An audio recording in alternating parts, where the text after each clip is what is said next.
How far are you willing to go to make it in the anime industry? A lot of artists out there want to so badly make it in the anime industry. They want to work with some of the great directors, creators, and want to be part of anime history for the bragging right, to be on Twitter, to be like, hey, you know that scene in One Piece? That was me, dog. And look, I'm sure for a lot of artists and animators out there, that is certainly one of their dreams. But normally, in order to get to that point, a lot of animators, I'd say 90 to 95% of animators, go through the natural progression, you know, maybe being scouted on Twitter or going to their favorite studio to apply for a job or something. Well, for one graphic designer over in Colombia, that seemed to be way too much of a pain in the ass, and so they took a liberty of their own and decided to just outright scam an entire nation, and I guess almost scam the entire world into thinking that they were already a hotshot when they most certainly weren't. So this is a relatively lesser known story coming out of the world of anime, I guess, that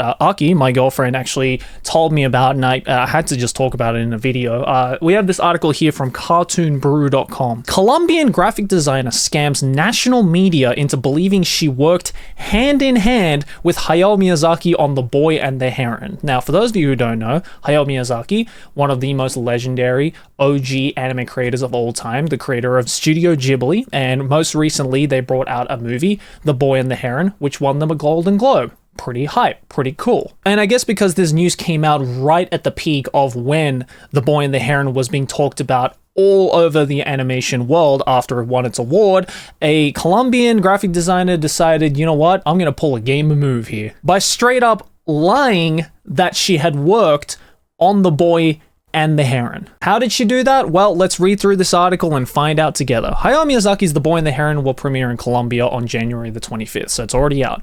Ahead of that debut, the film is getting an unplanned and likely unappreciated marketing push, as a local woman has gone viral for convincing major media outlets that she drew around 25,000 frames for the film's production. That's a shitload of frames. Geraldine Fernandez is a graphic designer at Technoglass, a Colombia-based company that produces architectural glass and aluminium products. In a series of recent interviews, though, she convinced several major media that she was heavily involved in the production of Studio Ghibli's latest film. Most of the stories corresponding with her claims have been removed by their publishers, which include outlets such as El Heraldo and El Tiempo, but some interview clips are being re-uploaded on YouTube, like the one linked below. And obviously, this is a local piece of story that is, in a language that I am not well aware with. So if there are any Spanish-speaking people in my audience, then go check out this video, I guess, or you probably already know about this story because it was pretty big. Many in Colombia were quick to embrace Fernandez's story, and she was even invited to give a speech at a major university. When her story started spreading online, however, animation professionals immediately began questioning the highly suspect narrative.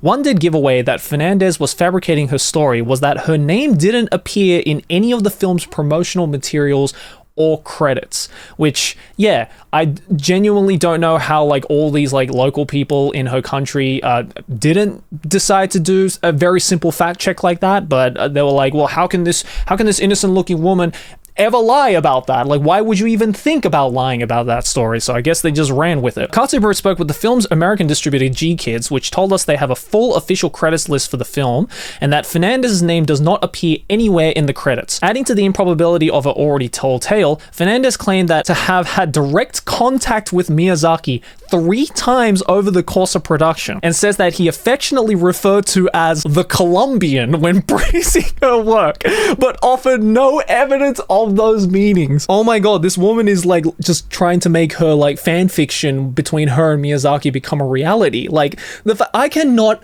fucking imagine Hayao Miyazaki, of all people, one of the most like stern, nationalistic, hard-ass anime directors of all time, just going up to this random in-betweener animator from Colombia and being like, yo, what's up, Colombian? How you doing?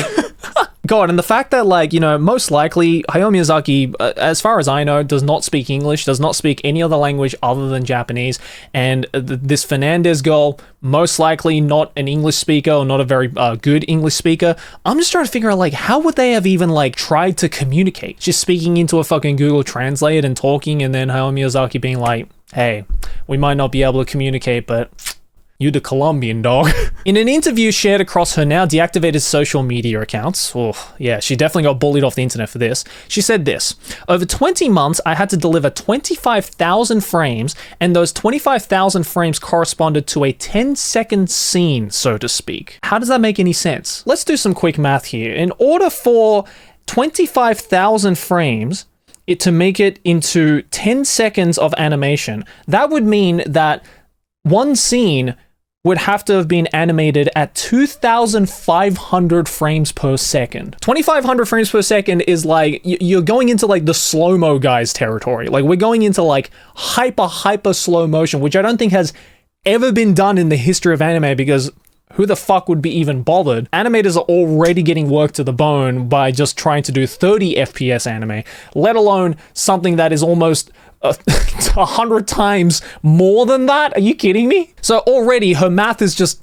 completely off. Like, does this girl not realize that, you know, if you're going to make a 10-second scene, you usually only need like 300 frames, not 25,000 frames. I don't know if she like just threw that number out there to make it like really conflated and make it seem like, wow, she worked so hard on such a short scene, blah blah blah, that was for some reason uncredited for whatever reason. But I think she really just shot herself in the foot with that and just does not understand how basic animation works. It was a lot of work, but it was worth it, especially because Miyazaki was there. And you know that he's a master not only of life, but also on a professional level, and working hand in hand with him was quite incredible, and it was a unique experience. Yeah, it would have really been a unique experience if it fucking happened. I love as well how she also is really sucking Miyazaki off by saying that he is a master not only of life. Like what? Because he's an older gentleman? Is that what you mean? But I just don't understand how you could ever be in a position where you'd be working hand in hand with him. Like, Miyazaki is like not really a team player, you know, even though he is like the creator of like a massive studio with hundreds and hundreds of animators. Like, it is a pretty famous story that Miyazaki is a real fucking hard ass and is very, very set on his own ways and his own vision. So just this idea of working hand in hand with like smaller, you know, lesser ranked animators, especially in a Japanese hierarchical system like the Japanese workforce, let alone it being like a Colombian girl, not even a Japanese girl, is just so incredibly hard to believe. But again, even if in the year of like 2023 or 2022 or whenever this movie was in production and she supposedly worked on The Boy and the Heron, even if Miyazaki turned a dime and was like, hey, you know what, I'm gonna start embracing every culture, I'm just gonna be cool with all of my animators and all the staff that work on this thing and embrace my Colombian brother, I just don't see that relationship ever working, considering the fact that this girl, as far as we're concerned, has no prior history in working in animation or anything like that, and suddenly gets promoted as Miyazaki's best friend from nothing. That I don't know if that's how it works, man. As skepticism mounted, Fernandez was also accused of stealing other artists' work for her digital portfolio available here. God damn it, bro. Now, not only are you lying about working with Miyazaki, but you're also stealing other people's art. And when we try to go to her digital portfolio, whoopsies. Many of the images appear to have been lifted directly from DeviantArt or taken from publicly campaigns executed by Colombian ad agencies. She was taking stuff from DeviantArt, not even like official anime. She was taking shit from DeviantArt. She was making fan-made stuff out of fan-made stuff. On Monday of this week, as speculation about the validity of her claims went viral on social media, Fernandez was invited on Twitch by Spanish streamer and video game journalist Pablo Gonzalez. During the extensive conversation, they talked for nearly 2 hours. Fernandez doubled down on her assertions. God, if she wasn't already in deep shit, you did the worst PR mistake in the world and you went live on Twitch to try and back yourself up in front of an audience who's most likely tried and tear you the fuck down. Fernandez reiterated time and time again that everything she had said about working on the film was true and that she couldn't offer any proof of those claims because she was bound by a confidentiality agreement. Of course, the almighty convenient confidentiality agreement. Yes, you can't go against that because once that's in the table, then that just shuts down any kind of want for any kind of proof or anything like that. It invalidates the fact that you need any proof for anything. You just have to take her word for it, apparently. She told Gonzalez that she would ask the studio for proof of her involvement with the film, but the host seemed reluctant to believe that such evidence would be forthcoming. Yeah, because even the host knows, it's like, let's say you did work on this movie. How the fuck are you going to convince Ghibli to get involved with your bullshit right now? They're not gonna want to go anywhere near you right now. This is an absolute PR nightmare if Ghibli gets involved in this. And knowing Ghibli and how traditionalist they are not gonna get involved with anything like this. During the interview, Fernandez also addressed accusations of plagiarism in a portfolio, maintaining that all the artwork in it was original. The illustrations are entirely mine, she asserted. The thing is that the portfolio is very old, but those illustrations are 100% mine, she said, before backtracking and admitting that one of the images wasn't created by her. Oh my god! So the whole point of this Twitch stream was for her to double down to say, hey, I am actually a credited artist. I am actually a very valid animator. And my portfolio is filled not of stuff that I stole, but it's all my original work. But I will admit that a bunch of it was stolen from DeviantArt, and most likely is not my original work at the same time. But don't worry about that. I still work with Ghibli. I still made 25,000 frames for The Boy and the Heron. I might not be in the credits, but I purposefully was like, you know what? Don't put me in the credits. I want to be humble. I want to be just a small time artist that doesn't want to get any recognition. Meanwhile, at the same time, you're doing a campaign going around saying like, yeah, guys, look at me. I am the uncredited artist for 10 seconds of Boy and the Heron. I might not be in the credits, but it was most certainly me. So after this was all found out, after she doubly shot herself in the foot on the Twitch stream, she deleted all of her socials, deleted everything off the internet, and an update, after it became clear that Fernandez was not involved in the production of The Boy and the Heron, what a shocker, she distributed an apology letter to traditional media sources in Colombia and on social media. It says, I alert the public, the media, my friends and my family that I have never participated in the illustration and design of the film The Boy and the Heron, directed by Hayao Miyazaki. Ain't no way, dog. Everything that happened was the result of a bad faith exercise, as in I lied through my ass, that I now recognize and for which I am sorry. My love and admiration for illustration and my profession as a graphic designer led me to make comments in closed circles about working as an illustrator in some scenes. I recognize that was a mistake. The digital press contacted me, and from there everything went viral, a situation that was far beyond my expectations and which placed me in the eye of a hurricane in front of the most important media in the country, influencers and colleges. Which, look, here's my question. What was she expecting by going public with this? What was she expecting to happen? To be like, I don't want to make this like too much of like a big deal or anything, but I worked on The Boy and the Heron, but keep it like on the down low. Was she expecting people to be like, yeah, that's pretty sick?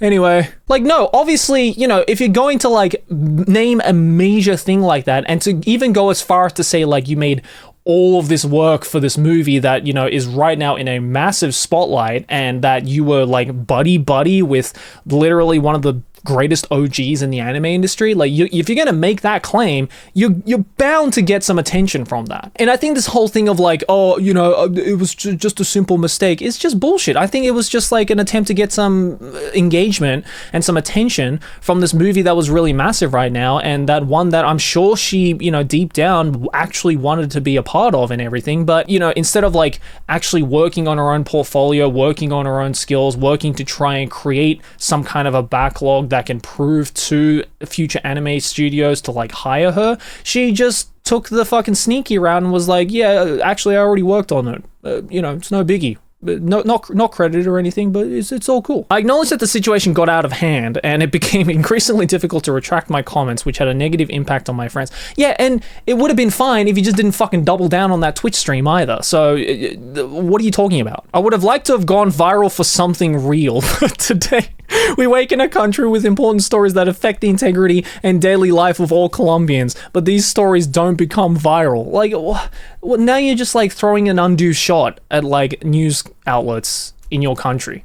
Or because your shit went viral, knowing that it was not true. What was this supposed to be, like some kind of social experiment or something? I don't get it. So yeah, that's basically what happened. And now she's been completely ostracized for the internet, rightfully so, because it was an absolutely outrageous claim to say that you worked on this movie. Like, if she had just like kept it to the bare fucking minimum to say like, I worked on a couple of seconds of The Boy and the Heron, right? If she had to lie, right, which you shouldn't to begin with, let's just, you know, make sure that's out of the way.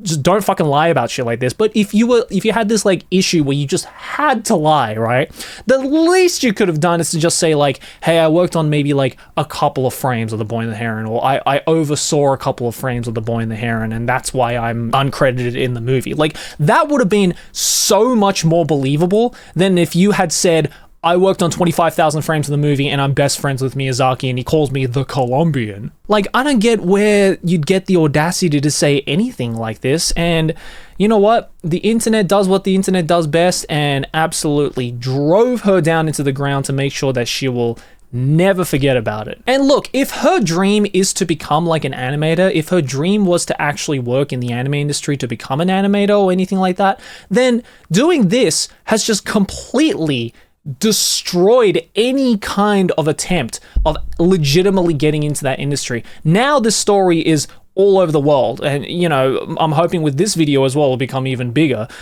you know, especially in the non-Spanish speaking countries. But like, now people will know who she is, and if she does legitimately try to turn her life around and, you know, get better at drawing, get better at animating, create a backlog, her name is just forever tarnished because of this story. Like, this was the biggest mistake she could have made on her entire life and her entire career as an animator. Like, the only way she can get out of this now is to just pursue a career that has nothing to do with animation, nothing to do with drawing or graphic design or anything like that. That's literally the only thing she can do now, because this lie has created such a bad name for herself that she is legitimately just completely fucked her way of ever making it into that side of the industry ever again. So yeah, hopefully the lesson has been learned. Hopefully people aren't going around spewing bullshit lies like this, and hopefully people have watched The Boy and the Heron, because it's a good movie. But anyways guys, that's my 2 cents on that. Let me know your thoughts and opinions down in the comments below, and hey, thanks for watching. If you enjoyed this video, make sure to smack my face right here, subscribe to the channel. Let's keep making big channel number go bigger. Over here next to my head is a couple more videos you can check out if you enjoyed this one, links to my social media,